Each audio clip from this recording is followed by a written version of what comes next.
কবিতাৰ শিৰোনাম মৰণ কাক কয়।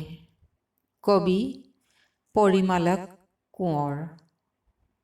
মৰণ কাক কয়। যিদিনা তুমি পিতাৰ ঘৰ এৰি গুচি যাবা, সিদিনা নিশ্চয়কৈ বুজিবা মৰণ কাক কয়। পিতাৰ ঘৰৰ সুখবোৰ যিদিনা নাপাবা, সিদিনা দুখতে মৰি যাবা তুমি গোপনে। স্বামী যদি তোমাৰ কাষত তোমাৰ হৈ নাথাকে, ভাবিবা চাগে জীয়াই থাকি কি লাভ। কেতিয়াবা হাঁহি হাঁহিও মৰি যোৱা তুমি, কেতিয়াবা জীৱনৰ খেলত হাৰি অস্তমিত সূৰুজৰ দৰে কাকো একো ক'ব নোৱাৰা।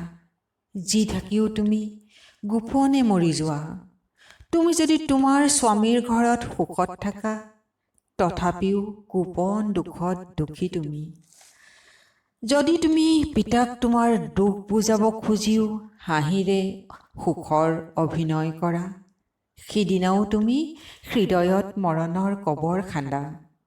যিদিনা তুমি সঁচাকৈ সুখী হ'বা, মৰণ কাক কয় বুজিবা। আন্ধাৰত সিদিনা মই মোৰ কবৰ খান্দিম তোমাৰ মুক্তিৰ বেদনাত। ধন্যবাদ।